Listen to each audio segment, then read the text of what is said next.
सगळ्यांना माझा नमस्कार. मी मयूर.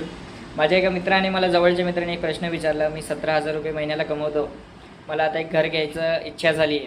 तू खूप वर्षापासून रिअल इस्टेटमध्ये काम करतो, मी घर घ्यायला हवं आहे की नको. तर दादा, मी तुला एक प्रश्न विचारतो की तू स्वतःला त्या परिश्रमामध्ये टाकायला आता तयार आहेस का? बघा, 10 ते 15 हजारामध्ये आता घर चालवणं खूप कठीण झालेलं आहे. पण खूप लोक मी म्हणेल 10 ते 15मध्ये घर चालवतात. त्यांचं घर त्यावर सुखाने चालतं आणि त्यावर आपण कोणालाही असं म्हणू नाही शकत की 10 ते 12 हजार रुपयात घर चाललं जात नाही. खूप लोक चालवतात. प्रत्येकासाठी ती अमाऊंट काही लोकांसाठी छोटी आहे, काही लोकांसाठी महिन्याचा पगार आहे. त्यामुळे मी बोलेल, घर घेण्याचं स्वप्न दादा तू बघतोयस ते अतिउत्तम आहे आणि ते नक्की एक दिवस पूर्ण होईल. फक्त एवढं मी तुला सांगतोय, कोणतीही बँक 100% लोन पास करत नाही. जर तू 16 ते 17 हजार रुपये कमवतोय, त्यावर तुला 60% तुझ्या प्रोफाईलनुसार बँक लोन देणार. म्हणजे तू एक 9,00,000पर्यंत जर EMI भरू शकत असेल, आता 9,000ला किती तुला लोन पास होईल ते तू कॅल्क्युलेट कर आणि त्यानुसार तू मला उत्तर दे.